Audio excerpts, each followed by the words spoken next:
Hello everyone. So welcome to all of you in this channel. So today I'm going to share with you the most important questions for the subjects company and compensation law for BCom students. ये सभी BCom students के लिए, चाहे वो regular students हो, चाहे वो SOL के लिए हो या फिर कोई नॉन कॉलेजिएट के लिए हो, जो भी स्टूडेंट्स हैं या कोई और बोर्ड के लिए हो, कोई और यूनिवर्सिटी के हो, उन सभी के लिए बहुत ही इंपॉर्टेंट क्वेश्चन है company and compensation law subject के लिए। अगर आप इन क्वेश्चंस को कर लोगे, मैंने लिस्ट बनाई है मोस्ट इंपॉर्टेंट 15 क्वेश्चंस की। सो अगर आप इन क्वेश्चंस को कवर कर लेते हैं तो आपका अराउंड 70 to 80% क्वेश्चन पेपर तो अटेम्प्ट हो ही जाएगा। इससे हो सकता है आसपास ऊपर नीचे हो सकता है, बट अराउंड 70 to 80% कवर हो जाएगा। So question number 1 is what is the meaning of company. Company की मीनिंग क्या है, कंपनी का अर्थ क्या है। What are its essential characteristics और features of company.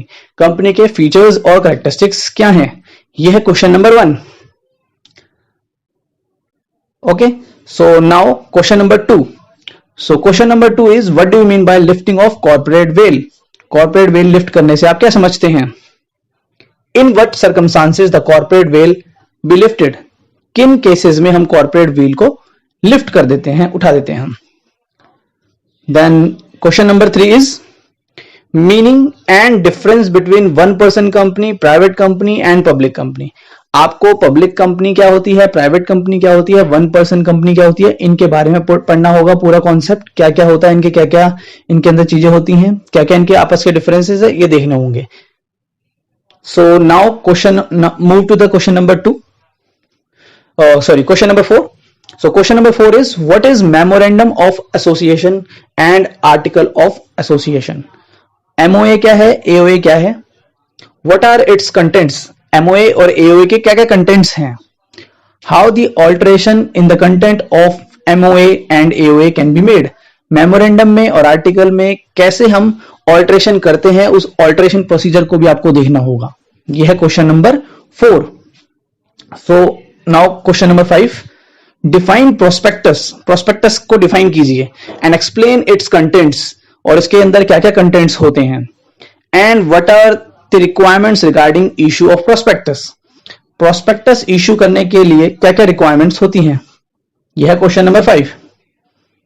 Now move to the question number 6। So question number 6 is what is meant by allotment of shares. Allotment of share से आप क्या समझते हैं। What are the provisions of law with respect to allotment of shares। क्या क्या provisions of law allotment of shares के respect में हैं। So now question number 7, what do you mean by AGM and EGM। AGM क्या होता है, annual general meeting। EGM क्या, EGM का मतलब क्या होता है, extraordinary general meeting। तो आप AGM और EGM से क्या समझते हैं। Then explain the provisions of Company Act with regard to holding of general meeting and EGM। Company act के अंदर क्या क्या प्रोविजंस बनाए हैं AGM और EGM के बारे में। Then question number 8 is what is dividend। State the legal provisions regarding payment of dividend। Dividend का क्या मतलब है और क्या क्या प्रोविजंस पेमेंट ऑफ डिविडेंड के बारे में दिए गए हैं। Then question number 9 is what is winding up। Winding up का मतलब क्या होता है। Under what circumstances may a company be wound up by the tribunal. Winding up का मतलब क्या है और कौन कौन से केसेस हैं, कौन कौन से सर्कमस्टांसेस है जब कंपनी को वाइंड अप किया जाता है ट्रिब्यूनल के द्वारा। Then question number 10 is what is share certificate. Share certificate का मतलब क्या होता है। When it can be issued, इसे हम कब इशू कर सकते हैं। What are the legal effects of issue of share certificate, और क्या लीगल इफेक्ट होता है शेयर सर्टिफिकेट इशू करने के लिए के अंदर। ठीक है, उसके बाद question number 11 is describe the applicability of ESI act 1948। ESI act 1948 की एप्लीकेबिलिटी क्या है, कब कब एप्लीकेबल होता है। And then define the following terms described in ESI act. ESI act के अंदर कई डिफाइन किए गए हैं टर्म्स को, उन टर्म्स को भी आपको डिफाइन करना है, उनकी डेफिनेशन बनाने के लिए आती है आपको। सो कौन कौन से टर्म्स है, employment injury, factory, manufacturing process, wages, partial disablement, total disablement, ये सारे टर्म्स को आपको डिफाइन करना होगा। देखिए डेफिनेशन जो है आपके जितने भी एक्ट्स हैं उनके ऊपर जो डेफिनेशन है, चाहे वो ईएसआई एक्ट हो, चाहे वो मिनिमम वेजेस एक्ट हो, चाहे वो वर्कमैन कंपनसेशन एक्ट हो, चाहे, है ना, तो ये सभी जो डेफिनेशन है इन सभी के अंदर जो डिफाइन किए गए हैं वर्ड्स, उन सभी के आपको मीनिंग पता होना चाहिए, उनकी डेफिनेशन पता होनी चाहिए। तो ईएसआई एक्ट 1948 की एप्लीकेबिलिटी और कुछ टर्म्स डिफाइन करने हैं आपको। फिर क्वेश्चन नंबर 12 है, what are the objectives of minimum wages act 1948।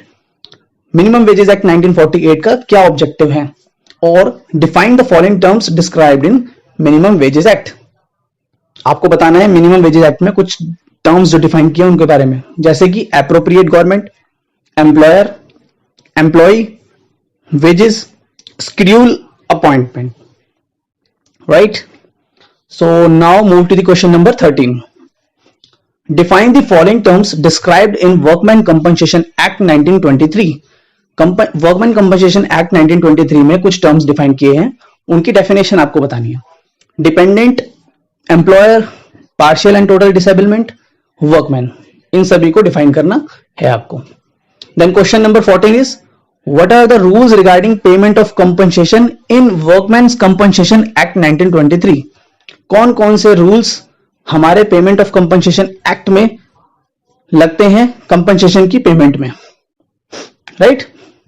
Then now question number 15, last question is what are the rules regarding appointment of commissioner as workman compensation act 1923। कौन कौन से rules लगते हैं कमिश्नर की appointment में as workman compensation act 1923 में। कौन कौन से रूल्स लगते हैं कमिश्नर की अपॉइंटमेंट में, कौन से एक्ट में, वर्कमैन कंपनसेशन एक्ट 1923 के अनुसार। And in what matters the case is referred to commissioner, किस किस केसेस में एक्ट जो केस है हमें कमिश्नर के पास ले जाते हैं। Also explain how to file an appeal against the order of commissioner, और यह भी बताइए कि हम कमिश्नर के जो ऑर्डर है उसके अगेंस्ट अपील कैसे फाइल कर सकते हैं। आई होप आपको सभी क्वेश्चन क्लियर हो गए होंगे कि कौन कौन से क्वेश्चन है। आपको क्या करना है, आपको ये सारे क्वेश्चन जो है वो अपनी जो भी आपके पास बुक है उससे थोरली कवर करने हैं, ठीक है। अच्छे से स्टडी करो इन टॉपिक्स को, इन क्वेश्चंस को, और अगर आपके ये क्वेश्चंस कवर हो जाते हैं तो होपफुली आपका जो भी आपका सिलेबस है वो 70 to 80% ऑलमोस्ट कवर हो जाता है, जो एग्जाम के पॉइंट ऑफ व्यू से है। क्योंकि एग्जाम के जो हैं रेपिटेटिव क्वेश्चन आते हैं हर बार, तो आपको ये जो मोस्ट इंपॉर्टेंट क्वेश्चंस हैं उन्हें फर्स्टली कवर करना होगा। अगर आपने ये कवर कर लिया तो आपका ऑलमोस्ट हो ही गया सारा सिलेबस। उसके अलावा बाकी चीजें भी हैं, ऐसा नहीं है कि बाकी कहीं से कुछ नहीं आता, बट ये क्वेश्चन आपका काफी सिलेबस को कवर कर देते हैं। Okay, so thank you.